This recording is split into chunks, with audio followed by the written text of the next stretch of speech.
요한복음 3장 1절부터 13절까지 한 번 더 같이 읽겠습니다. 요한복음 3장 오늘 1절부터 13절을 함께 읽겠습니다. 같이 읽겠습니다. 읽으실까요? 그런데 바리새인 중에 니고데모라는 사람이 있으니 유대인의 지도자라. 그가 밤에 예수께 와서 이르되 라비여, 우리가 당신은 하나님께로부터 오신 선생인 줄 아나이다. 하나님이 함께 하시지 아니하시면 당신이 행하신 이 표적을 아무도 할 수 없음이니라. 예수께서 대답하여 이르시되 진실로 진실로 내게 이르노니 사람이 거듭나지 아니하면 하나님 나라를 볼 수 없느니라. 니고데모가 이르되 사람이 늙으면 어떻게 날 수 있사옵나이까? 두 번째 모태에 들어갔다가 날 수 있사옵나이까? 예수께서 대답하시되 진실로 진실로 내게 이르노니 사람이 물과 성령으로 나지 아니하면 하나님 나라에 들어갈 수 없느니라. 유로 난 것은 육이요 영으로 난 것은 영이니 내가 네게 거듭나 하겠다는 말을 놀랍게 여기지 말라. 바람이 이리로 불매 내가 그 소리를 들어도 어디서 와서 어디로 가는지 알지 못하나니 성령으로 난 사람도 다 그러하니라. 니고데모가 대답하여 이르되 어찌 그러한 일이 있을 수 있나이까? 예수께서 그에게 대답하여 이르시되 너는 이스라엘의 선생으로서 이러한 것을 알지 못하느냐? 진실로 진실로 내게 이르노니 우리는 아는 것을 말하고 본 것을 증언하노라. 그러나 너희가 우리의 증언을 받지 아니하는도다. 내가 땅의 일을 말하여도 너희가 믿지 아니하거든. 하물며 하늘의 일을 말하면 어떻게 믿겠느냐? 하늘에서 내려온 자 곧 인자 외에는 하늘에 올라간 자가 없느니라. 아멘. 제가 얼마 전에 영등포역에 나가서 타임스퀘어에서 사람을 만났어요. 목사님을 만나서 가는 신세계 백화점에 지하 1층에서 거기 이제 빵집, 지금 우리가 말하는 뭐 파리바게트처럼 빵을 많이 팔고 그 안에 이제 커피 파는 데서 식사를 하게 됐는데 거기서 이제 식사를 하고 잠깐 시간이 나서 길을 지나다가 거기 예스24시 중고 매점이 있길래 일부러 가서 1시간이라는 시간을 투자해서 거기 서서 책을 좀 읽었어요. 그 책을 읽다가 한 권의 책을 읽고 굉장히 감동을 받았어요. 그게 무슨 책이냐면 1997년도인가요? 어느 목사님, 나중에 다 아시는 목사님인데 그 목사님이 개척을 할 때 한 명의 장신대를 졸업한 한 명의 이제 막 목사 안수를 받는 분이 찾아와서 목사님, 박 목사님이시죠? 박 목사님, 제가 목사님 교회 개척 멤버로서 시작을 하는데 저는 목사님 옆에서 청년부를 좀 섬기고 있습니다. 근데 교회가 개척돼서 청년부가 지금 청년이 한 7명 정도 모일때였답니다. 근데 그분이 와서 제가 목사님 교회 저는 다른 거 안 하고 청년부만 맡겨주십시오. 그래서 그분이 청년부를 맡아서 이제 사역을 하면서 자기 나름대로 계속해서 청년들에게 쉽게 말하면 존 칼빈의 기독교 강요. 존 칼빈이라는 분이 기독교 강요라는 책을 마지막 그 세상을 숨질 때까지 썼던 책이 기독교 강요거든요. 그 책을 이제 알기 쉽게 자기 나름대로는 그걸 읽고 자기가 공부했던 걸로. 근데 이분이 원래 한양대 출신이에요. 학부는. 그래서 자기 나름대로 대학 다닐 때부터 공부했던 걸 가지고 또 기독교 강요를 쉽게, 조금 더 쉽게, 그러면서 그걸 어떻게 설교로 만들까? 또 쉽게, 또는 더 쉽게. 근데 한 청년이 있어서 그 청년에게 처음에 교회 나온 지 얼마 안 되는 청년인데 부모님의 교회를 다니는데 이 청년이 잘 예수를 안 믿고 오랜만에 얼떨결에 이제 따라 나왔나 봐요. 그래서 이렇게 얘기했대요. 청년, 성경을 좀 읽어요. 그랬더니 그 청년이 하는 말이 저는 얼마나 많은 책이 있는데 저에게 성경을 권하세요. 얼마나 세상에 많은 책이 있는데 성경을 권하세요. 그러더래요. 그래서 그래요? 그런데 당신은 어떻게 오늘 교회에 나와서 예수 믿습니까? 그랬더니 자기는 큰 축복을 받았습니다. 뭡니까? 그랬더니 성경 읽는 분을 받고 기도하는 자의 소리를 들었기 때문에 오늘 교회에 나왔습니다. 그 말이 굉장히 감동적이었다는 거예요. 여러분, 사람들에게 누군가가 성경을 읽으라고 하면 성경이 뭔데요? 그리고 어떤 책인데요? 그렇게 성경을 우리가 진리라고 여기는 것만큼 그들이 이렇게 소중히 여기겠어요? 성경을 안 읽죠. 근데 그가 말하기를 나는 성경이 읽는 자를 보았고 하나님 믿는 자의 기도 소리를 들으니까 내가 예수를 믿어야겠다. 거기서 도전을 받은 거예요, 이 목사님이. 그래서 그 청년에게 정말 기독교 강요를 갖고 말씀을 전하고 가르치니까 이 청년이 변화되는 거죠. 변화되면서 이 청년이 정말 말 그대로, 오늘 말 그대로 거듭난 거예요. 거듭나니까 제일 먼저 질문하는 게 자기가 지난날 살아왔던 게 너무나 어리석었고, 근데 그 청년이 굉장히 우리로 말하면 스카이예요. 좋은 대학 출신인 거예요. 근데 그리고 좋은 직장을 막 들어갔던 청년인데 여태까지 자기가 추구했던 모든 목표가 하나님 아래에 놓여지고 하나님이 우선이 되고, 가장 중요한 게 기도하면서 응답받으니까 제일 먼저 오는 게 기쁨이었고, 기도에 응답을 받으니까 기쁨이 2배가 되고 3배가 되고, 이런데 어떻게 내가, 그래서 우리 어머니가, 우리 아버지가 그렇게 기도를 많이 하셨구나 라는 것을, 맨날 뭐 밥 먹을 때만 기도하고 맨날 뭐 할 때 기도하고, 그 불평이 오히려 자기가 기도해 보니까 기쁨이 오고, 그래서 자기가 나가서 자기의 본교에서 찾아가서, 졸업한 학교 찾아가서 학생들에게 시간 날 때마다 전도를 한 거예요. 그래서 청년부들을 데리고 오고, 드디어 2007년에 그 교회가 숫자가 꽤 많이 모였을 때 7월 달에 아프가니스탄을 가게 됐죠. 누군지 아시겠죠? 배영규예요. 배영규 목사. 거기서 숫교를 당하잖아요. 근데 당하기 전날, 그 마지막에도 북한에서 온 어떤 청년, 어떤 탈북민이죠. 그가 그에게 세대를 주고 아프가니스탄 떠났어요. 내가 책을 읽으면서, 어떻게 이런 일이 하나 일어날 수 있을까? 마지막 아프가니스탄 떠나기 전에도 복음에 미친 이 사람은 북한에서 와서 예수를 믿으려고 한 사람이 아니라 구제 차원적으로 만난 사람에게 예수를 전하였고, 그 북한에서 온 사람이 예수를 믿자마자 그 교회에 나왔는데, 자기에게 복음을 전한 배영규라는 사람이 순교했다는 얘기 듣고 자발적으로 북한에 갔어요. 그리고 더 이상 소식이 들려오지 않더라. 박원주 목사님이 글을 쓰면서, 배영규가 내가 개척했을 때 청년 7명밖에 없었는데 청년부에 들어가서 지금에 모여있는 청년들에게 여러분 혹시 배영규 목사를 아시냐 했더니 대다수의 사람들이 이제는 다 잊혀져가는 사람이라는 거예요. 제주도에 지금 배영규 목사님의 순교비가 있는데 지금 샘물교회 청년부가 한 320명 모인답니다. 그러니 한 사람의 하나의 미랄이 씨앗이 됐고, 어쩌면 그는 우리 사람들의 모습에서 사라져지고 기억 속에 사라질지 몰라도 하나님은 그를 쓰신 거예요. 제가 가만히 있어서 그 책을 읽으면서 마음속에 거듭난 게 무엇일까? 예수를 믿는다는 게 도대체 무엇일까? 그는 몰랐을 거예요. 그 맨 끝에 박원정 목사님이 그런 글을 썼어요.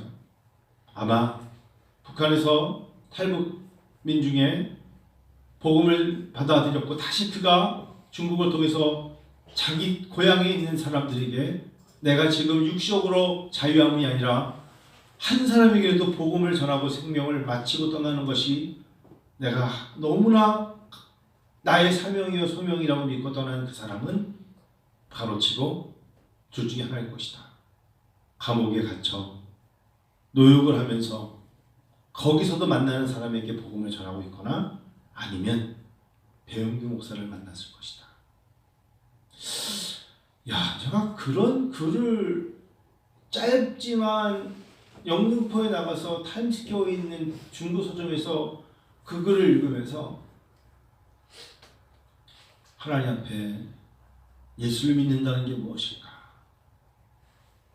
예수를 믿는다는 게 무엇이기에 이렇게 자기 생명을 던지면서도 아깝지 아니하고 그 오히려 그 영향은 정말 하나의 미랄처럼 많은 열매를 맺혀갈 수 있을까? 정말 예수가 생명보다 귀한 것인가? 여러분은 저와 같이 아멘 하실 수 있죠? 예수가 나의 생명보다 귀하다. 예수를 믿는다는 게 얼마나 큰 축복인가를 믿어본 나는, 거듭난 나는 알 수 있다. 예수로 말미암아 거듭나지 아니한 사람에게 아무리 설명해도 천국의 소망에 감격할 수 없는 것을 여러분과 나는 알고 있죠. 아무리 성경을 읽으라 하고 기도를 하라고 해도 그들이 신용을 할 수 있고 영겁할 수 있어도 그가 육으로 난 것은 육이요 영으로 난 것은 영이라고 할 때 영으로 하나님을 찬양할 수 있는 그 특권은 우리에게 주어진 거듭난 자에게 주신 하나님의 축복인 것을 여러분과 나는 알지 않습니까? 설령 우리가 몸이 약하고 누구와 비교할 때 물질이 좀 부족하고 드러나지 않고 하연다 하여도 하나님 나라에 그거는 그렇게 필수 조건 아니에요. 정말 필수 조건은 딱 하나입니다. 예수 그 이름을 믿는 자, 그를 영접하는 자, 더 나아가서는 성령으로 말미암아 거듭난 자가 하나님을 소유하고 있다면 이건 가장 큰 축복입니다. 축복 중에 축복이라고 저는 믿습니다. 여러분도 그렇게 믿으시죠? 그래서 금요일 저녁에 제 마음에 굉장히 감격이 있었어요.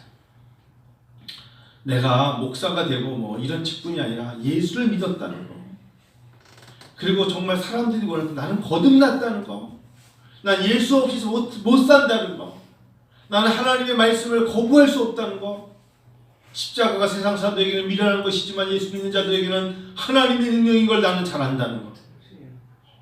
그래서 지난 주일 오후 설교에 주님께서 도마에게 하신 말처럼 믿는 자가 되라, 믿는 자가 되라는 이 말이 오히려 큰 도전이 되는 것이 믿는 척이 아니라 진정 믿는 자여야 한다는 것을 알게 됩니다.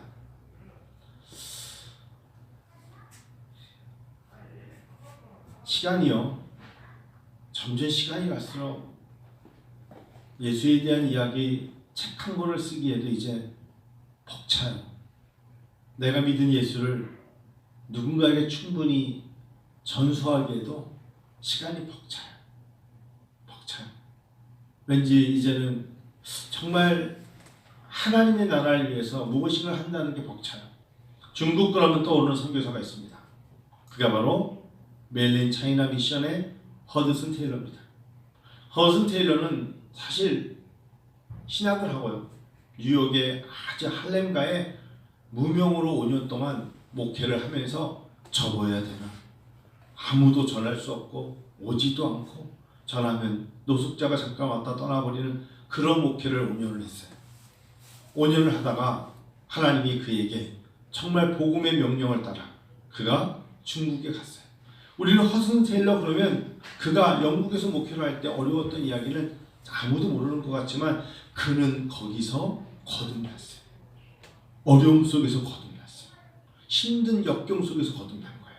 그가 어디서 훌륭한 호화로운 곳에서 선교 훈련을 받은 게 아니라 정말 5년 동안의 훈련받은 걸 통해서 이보다 더 힘든 건 없을 거야 라고 하나님이 하시는 음성 중에 아무도 가지 않은 땅, 중국 땅을 향하여 그 시대에 복음을 들고 떠난 자가 허슨 테일러였거든요.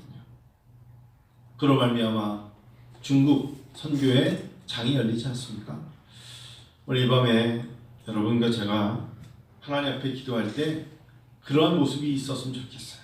하나님, 내가 거듭난 자입니다. 거듭난 자입니까? 라고 물어보지 마시고 적어도 금요일에 나와서 기도하는 자라면 하나님, 내가 거듭난 자입니다. 그런데 왜 제가 기쁨을 자꾸 잃었을까요? 거듭났다는 것은 로또예요. 정말 로또 중에 로또예요.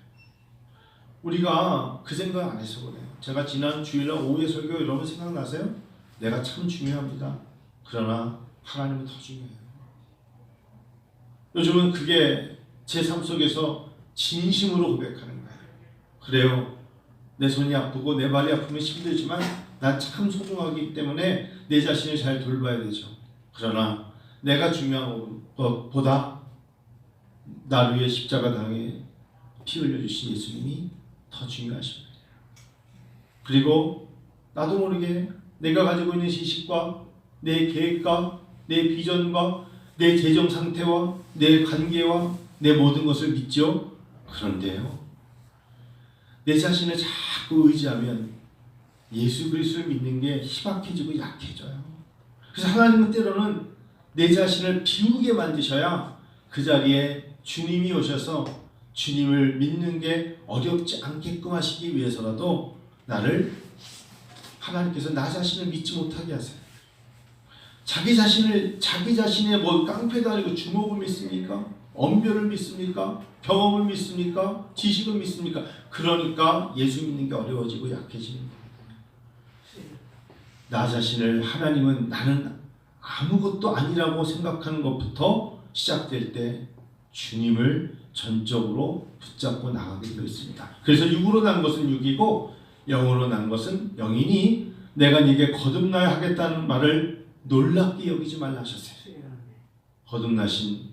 거듭난 은혜와 아버지 함께 성도 여러분, 우리가 남은 생애를 조금 더 주의 영광을 위해서 무엇이든 어떤 방법이든 어떤 식으로든 쓰임받기를 원하는 자의 삶으로 나가야 돼요.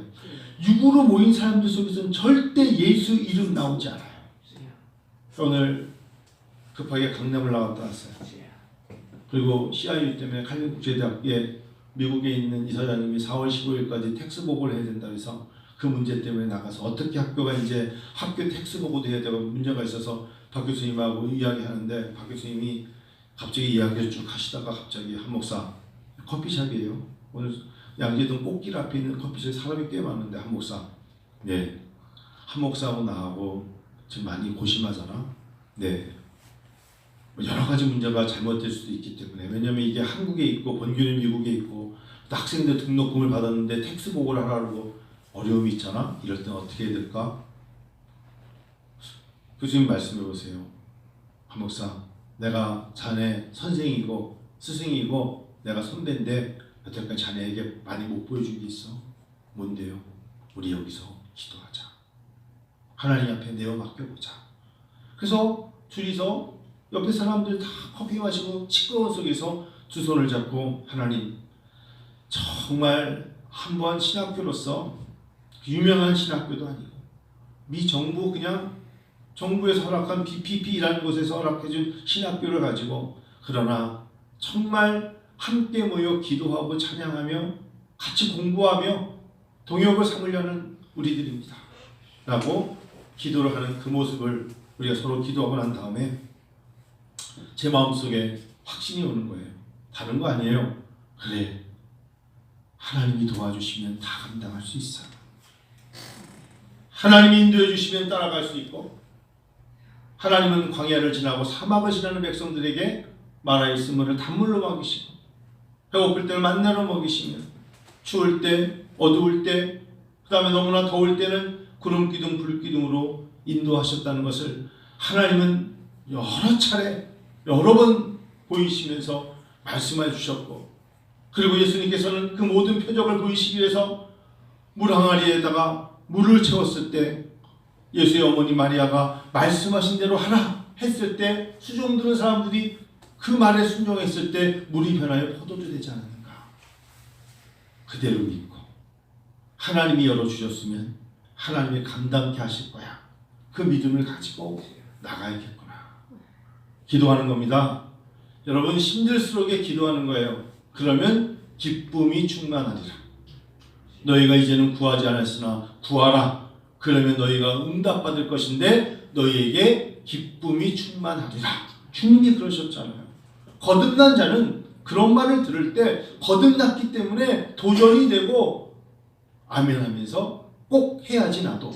그리고 나도 그 기쁨을 체험해 봐야지 라고 같은 마음을 갖게 되어 있어요.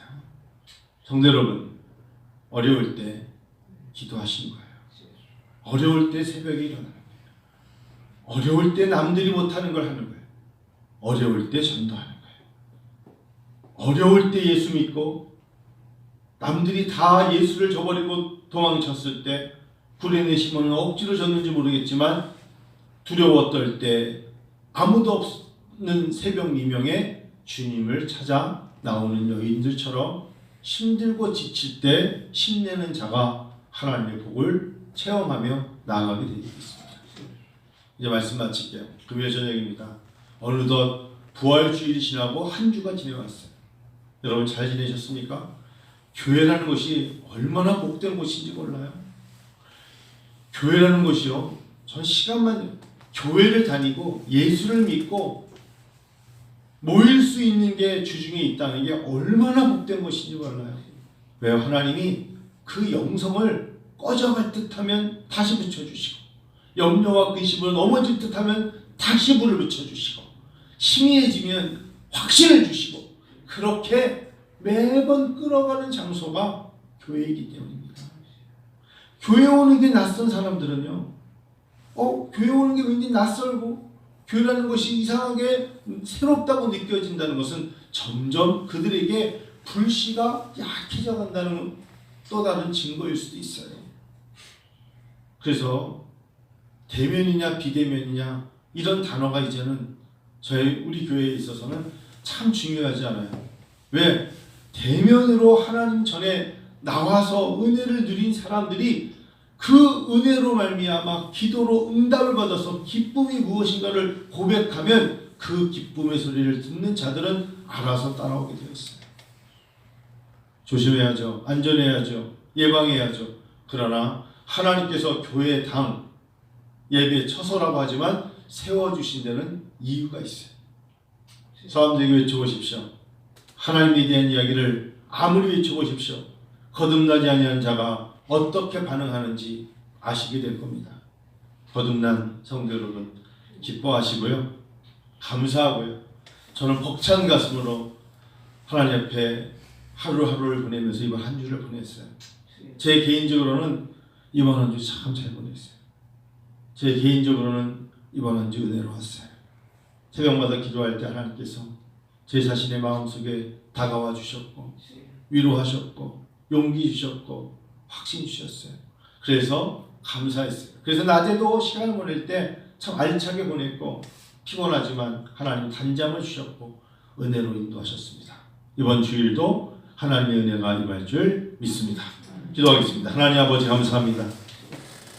금요 기도에 나와서 하나님 앞에 물과 성령으로 거듭난 사람들, 하나님 거듭나겠다는 말, 하나님의 나라를 볼 수 있다는 것, 거듭난 자만이 말할 수 있는 것, 은혜, 거듭난 자의 입에서 나오는 탄성의 고백, 기쁨, 거듭난 자가 고백하는 사명과 소명의 열매, 전도, 거듭난 자가 일하면서도 나의 삶의 목표가 선교, 거듭난 자에게 드러나는 하나님 앞에 마음들이 헌신. 하나님, 이 모든 것이 우리들의 것입니다. 우리가 그렇게 하고 있습니다. 몸이 힘들고 지칠 때 하나님, 내가 거듭나 당신의 영광을 살기를 원하기 위해서라도 기도하여 주옵소서. 마음의 평안도 주시옵소서. 예수 그리스도를 영접했다는 것이 얼마나 큰 축복인지. 설령 하나님, 이제나 저제나 이곳을 떠난다 하여도 당신 품에 안기니 감사합니다. 오늘 배용규 목사의 스물교회 아프가니스탄의 그 이야기를 어느덧 13년이 지난 14년을 맞이하는 오래전 이야기 같지만 그의 열매, 하나님 다시금 한국교회가 일어나 하나님의 미랄되게 하시고 주의 영광을 쓰임받는 한국교회 되게 하여 주옵소서. 은혜와 교회가 새벽마다 하나님께 기도합니다. 기도를 들어주시고 허무하다 말하지 말게 하시고 감사가 넘치다고 말하게 하소서. 주님이 들으시사 더 큰 감사로 인도하실 줄 믿사오며 예수님의 이름으로 기도드립니다. 아멘.